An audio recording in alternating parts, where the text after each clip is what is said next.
আমি কি যা যা করম চুপ থেকে কোনো সান করলে তার কল্লাটা ফলাই বটি দিয়া। আমার মাইয়া এত চঞ্চল মাইয়া জব্দ খেয়ে গেছে, আর কোনো কথা বাইরে ডরে কোলে শুকিয়ে গেছে। বলে নাকি ওই কন্যা দে ওই চোদে ওই জায়গায় নিয়ে আমার মেয়ের সব জামা কাপড় খুলে ঠুটে ফুটে কামড়ে অসহায় মানুষের উপরে অত্যাচার, এই যে কথাগুলো তো শুনলেনি।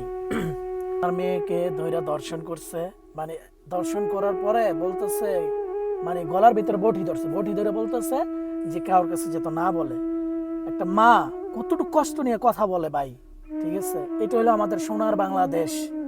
আর কোন জাতের মা জন্ম দেয় ছেলেদেরকে যে একটা অন্য বাচ্চাদের, অন্য মানুষের ঘরের মেয়েদেরকে ধর্ষণ করার জন্য, মানে এরা কোন মানসিকতা আমি কিছুই বুঝি না।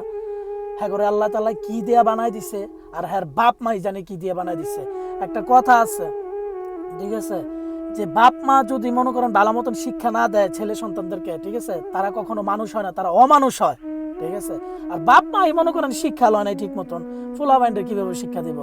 পরের যে এরা পাইয়া মনে করেন যে যেখানে পাইছে খালি জায়গা ওই জায়গা নিয়ে দর্শন করে দিছে, দর্শন করছে আবার ভালো কথা মনে করেন গলায় টিপ্পা দইরা বটি লাগায়া, গলার ভিতরে ছুরি লাগায়া মনে করেন যে কইতেছে যে যদি কেউ কাছে কষ্ট হইলে তারা মাইরালাম। এগুলা বাংলাদেশ, এটা হইলো আমাদের সোনার বাংলাদেশ। আর সোনার বাংলাদেশ বাদ দিলাম, ঠিক আছে, যেই সব মনে করেন যে আপনার মা বাপ তারা হইলো যে সবচেয়ে বড় অসভ্য, এই কারণে ছেলে সন্তান হয় অসভ্য। জানি ভিডিওটা সবার কাছে খারাপ লাগবো, তারপর কিছু করার নাই, মাইনা নিতে পারি নাই, তাই এই কথাগুলো বললাম। আচ্ছা, তো সবাই ভালো থাকবেন।